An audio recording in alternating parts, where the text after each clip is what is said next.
जय हिंद विद्यार्थी मित्रांनो, मी श्याम पेडणकर स्वागत करतो तुमचं माझ्या युट्यूब चॅनलमध्ये. तर विद्यार्थी मित्रांनो, आज आपण शाळा पूर्व तयारी याच्यानुसार आपल्या क्लासेसला सुरुवात करत आहोत आणि ही सुरुवात आपली इथून पुढे सतत चालू राहणार आहे. तर शाळा पूर्व तयारीमध्ये जे की NMMS, स्कॉलरशिप, नवोदय, श्रेया परीक्षा आणि प्रज्ञाशोध परीक्षा यावर आधारित विचारल्या जाणाऱ्या तुमच्या विषयानुसार, गणिताच्या विषयानुसार जे चॅप्टर वाईज असतील त्याप्रमाणे आपण घेऊ. तर त्यामधला आपला दुसरा चॅप्टर आहे तो म्हणजे अपूर्णांक व त्यावरील क्रिया. याविषयी आता आपण थोडं जाणून घेणार आहोत. तर अपूर्णांकावरील क्रिया, तर अपूर्णांकावरील मुख्य किती क्रिया असतात? 4. कोणकोणत्या? बेरीज, वजाबाकी, गुणाकार आणि भागाकार.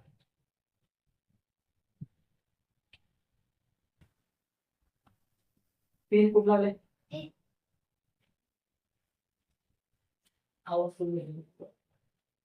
आता यामध्ये काय होईल? अपूर्णांकावरील क्रिया तर आपण लिहिल्यात, बेरीज, वजाबाकी, गुणाकार आणि भागाकार. जगात कुठेही जा ह्या 4 क्रिया असणारच असणार. अमेरिकेत गेले काय, लंडन गेले काय, इंग्लंड गेले काय, कुठे गेले काय, गणितावरील मुख्य क्रिया याच्या आधाराशिवाय पूर्ण होत नाही. कोणकोणत्या? परत सांगा. बेरीज,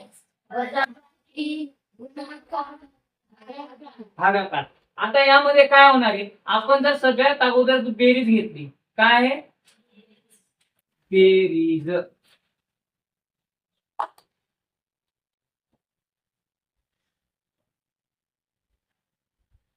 बेरीज घेतली तर या बेरजेमध्ये 2 घटक पडतात. कोणकोणते? आपण त्याला नाव देऊ ए. एक येत आहे समान छेद, समान छेद. आणि दुसरा कोणता आहे तो? भिन्न छेद. भिन्न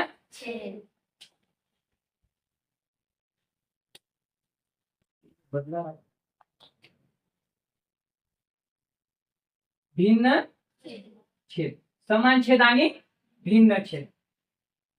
त्यानंतर काय होईल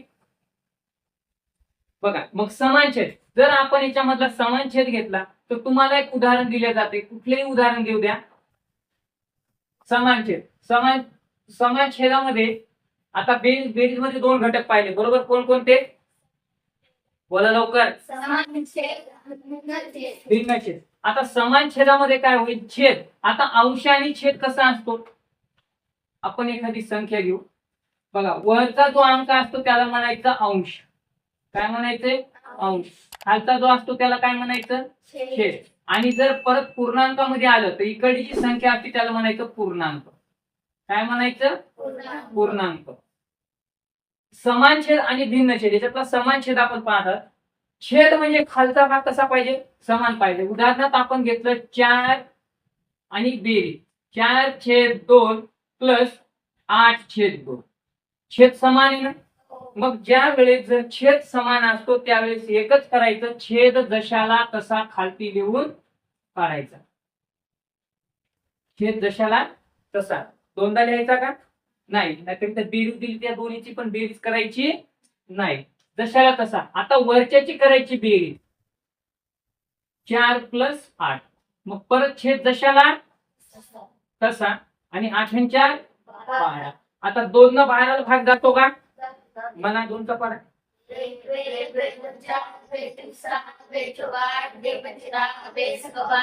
किती वर गेला रे? 6 वर गेला.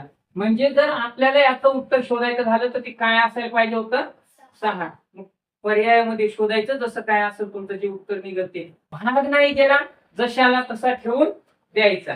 किंवा मग जर दोन्ही संख्या अलग आलेल्या असतील, त्या पाड्यात नसतील, तर त्या दोन्ही संख्या कोणत्यानं कटतात म्हणजे भाग जातो, त्या 2 संख्याचे आपल्याला उत्तर लिहायचे. कळलं का? ठीक आहे. मग आता दुसरं बघा. आता हा झाला अपूर्णांकाचा. बरं, याच पद्धतीचं पूर्णांकाचं उदाहरण आले तर काय करायचं? आपण पूर्णांकाचं उदाहरण घेऊ.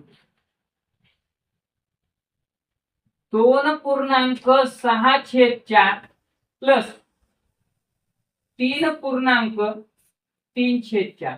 बघा, छेद बदलता येणार नाही कारण आपण समान छेदाचं बघायलो. काय बघायलो?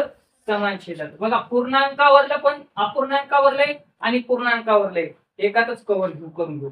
मग काय करायचं, सगळ्यात अगोदर या दोन्हीचा गुणाकार. कोणत्या? याचा आणि याचा.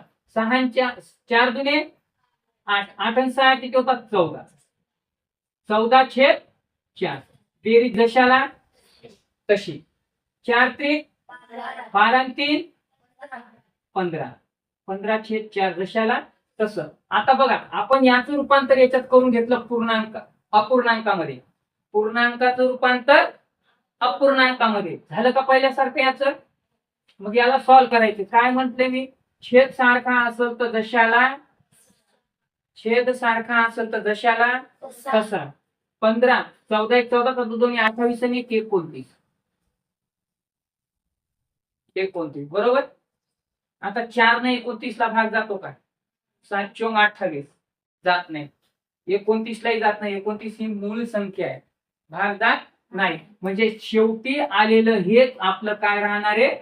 उत्तर राहणार आहे. भाग जर गेला तर.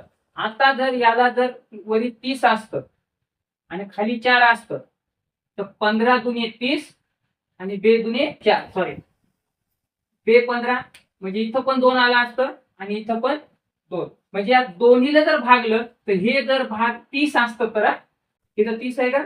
नाही. जबरदस्ती करायची नाही, इकडे लिहून दाखवतो. 30 आणि 4 असतं तर याला 2 न भाग चालला 15 वर आणि याला 2 न भाग चालला 2 वर. मग आपलं उत्तर काय आलं असतं? हे आलं असतं. कळलं का? जात नसेल तर उगीच छेडायचं नाही, जशाला तसं ठेवायचं. आपल्या पर्यायामध्ये ते उत्तर आहे का ते चेक करायचं. कधी कधी पूर्णांकाचं उत्तर पर्यायामध्ये हे दिलेलं राहत नाही. मग अशा टायमात काय करायचंय? याचा करायचा भागाकार. काय करायचा? भागाकार. 7 चोके 28 आणि उरतात किती? 1. उरतात किती? 1. दोन्ही उत्तर काढून दाखवतोय. 1 उरला. मग ज्यानं भागलं ते खाली आलं पाहिजे.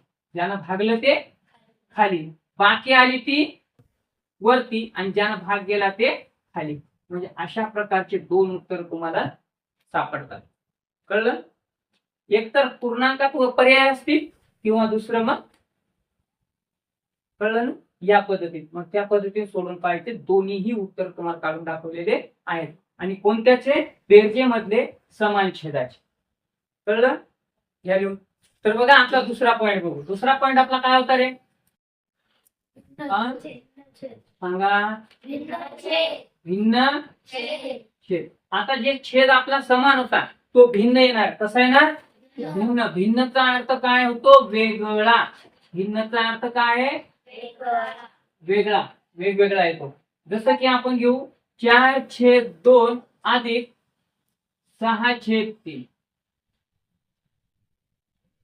जास्तही घेतला असता इथं कटून पण चालले, तिथे काही प्रॉब्लेम नसायला पाहिजे होता, है ना? तरी बघू नंतर तुम्हाला जोपर्यंत हे माहिती होणार नाही, शॉर्टकट ट्रिक ज्या असतात त्या नंतर सांगेन. ठीक आहे. आता ज्या वेळेस भिन्नछेद, मग आता भिन्नछेद म्हणजे काय? इथं मगाशी आपण 2 दशा तसं लिहिलं, तर मग इथं 2 दशा तसं लिहायचं का?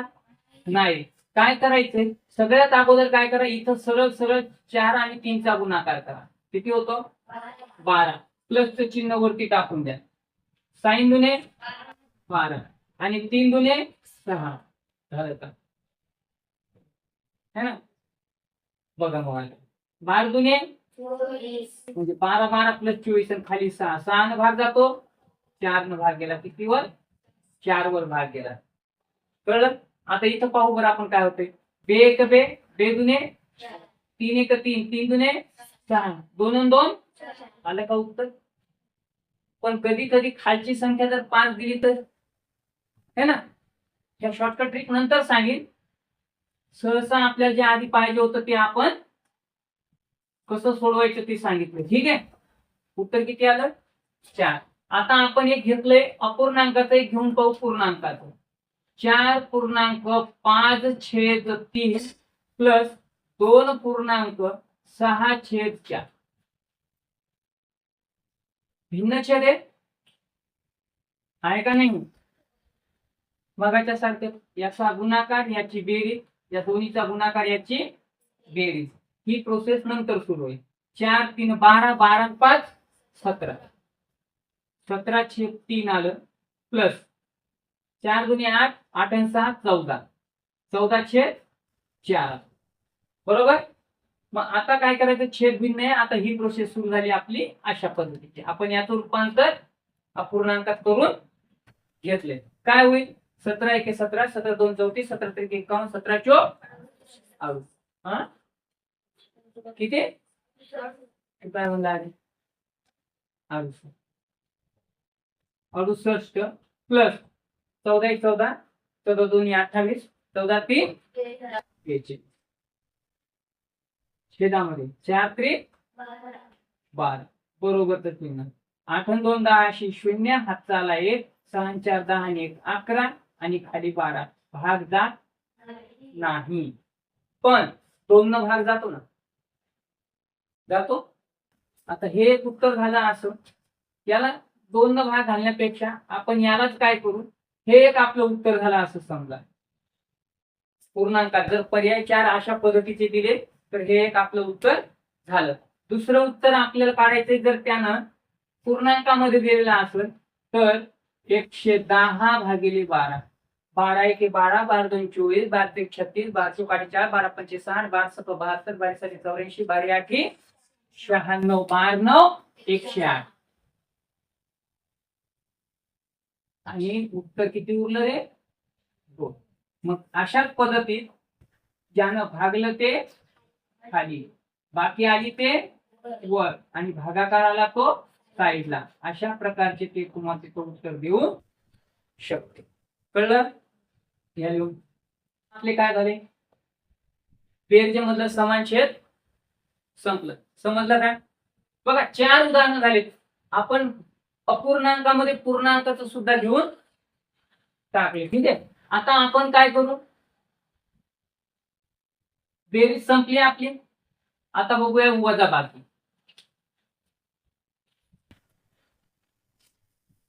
नंबर 2 चा पॉइंट काय, वजा बाकी. आता या वजाबाकी मध्ये सुद्धा 2 घटक पडतात. कोणकोणते, समान छेद आणि भिन्न छेद. हे लक्षात ठेवणं जरुरी आहे, कारण पुढच्या याच्यात बदलत राहते. मग सगळ्यात अगोदर आपण काय करूया, समान छेद पाहू. काय बघू, समान छेद. पहा आता उदाहरण काय घ्यायचं. उदाहरण 4/2 वजा 2/2. तुम्हाला समजण्यासाठी सोपं घेतलं, तिथं का सोपं येणार नाही. पेपर काढणारे आपल्याही पेक्षा हुशार असतात. कळलं का. सोप्या संख्या द्यायलो म्हणजे याचा अर्थ नाही समजण्यासाठी सोप्या द्यायलो. 114/32 काही येऊ शकते. मग आता बघा, छेद समान आहे ना, चिन्ह वजा बाकीचे, छेद समान आहे.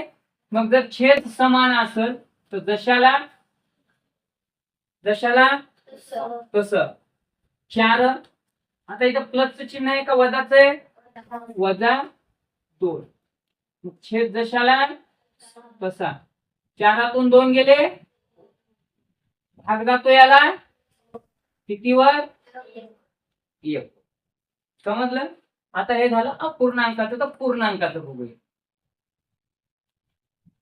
3.5/4 वजा 4.3/4.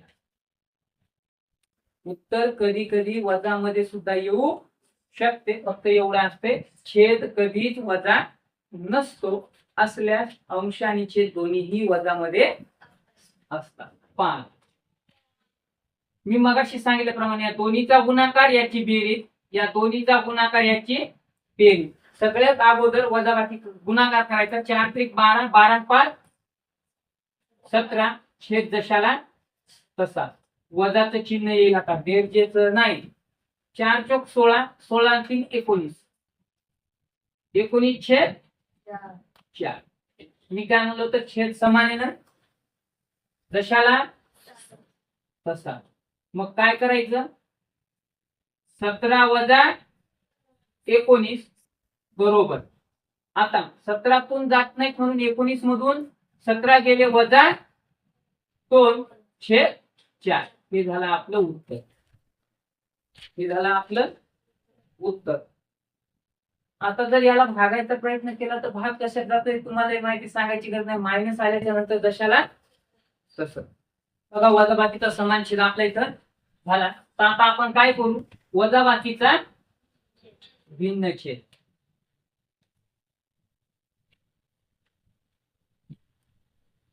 भिन्न छेद उदाहरण बघू. 9/2 वजा 3/3. क्लिअर.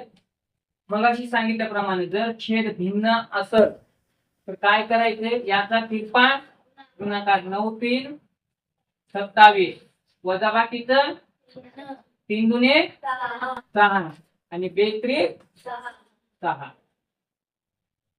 त्यानंतर 27 मधून 6 गेले 21. किती रे, 21/6. आता या दोन्हीला भाग जाणारी संख्या आहे का, तर आहे. पहा 3 7 21 3 दुने 6. कटल्या का नाही दोन्ही संख्या, कटल्या. तर आपलं उत्तर काय आलेलं आहे, 7/2. आता हे झालं अपूर्णांकात. दुसरं उदाहरण पाहू आपण पूर्णांकात.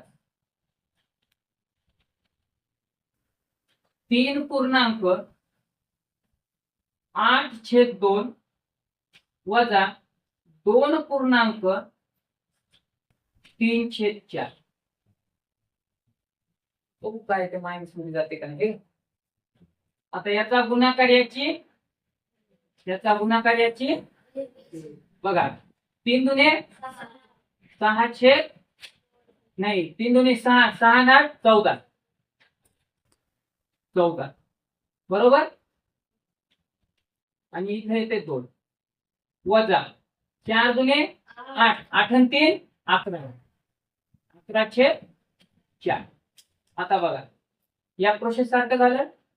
तिरपा गुणाकार 14 1 14 14 दुने 28 14 3 42 14 4 56 56 वजा 11 दुने 22 आणि 4 दुने 8.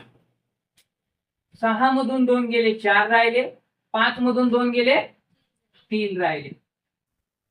बघा आपलं उत्तर किती आलं, हे आलं. ठीक आहे. पण हे पण कटते कितीवर सांगा.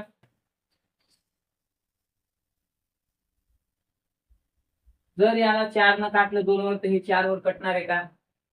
8 चोके 32 होतात, नाही कटणार. मग आता इकडे बघा हे कटलं 16 वर नाही 17 वर आणि हे कटलं 4. आता एक तर उत्तर आपलं हे असणार जर पर्याय मध्ये दिलं तर. नसता दुसरा पर्याय काय राहणार आपला, याचा भागाकार करून काढलेली संख्या. 4 1 4 4 चोके 16 उरला 1. ज्यानं भागलं ते खाली, बाकी आले ती वरी आणि उत्तर आलं ते साईडला. हे दोन्हीही पैकी एक उत्तर पर्यायामध्ये देऊ शकते. तर आपण बेरीज आणि वजाबाकी याचे समान छेद आणि भिन्न छेद दोन्हीही पाहिलेले आहे. तर अशा पद्धतीने आपण अपूर्णांक व त्यावरील क्रिया यातले 2 पॉइंट म्हणजे कोणकोणते, बेरीज आणि वजाबाकी हे 2 आणि त्यामधले समान छेद आणि भिन्न छेद कसे सोडवायचे आपण इथं पाहिलेले आहे. राहिलेले 2 भाग आपण उद्याला घेऊ. तोपर्यंत मी तुमची रजा घेतो. भेटूया पुण्या सेक्शन मध्ये. तोपर्यंत जय हिंद.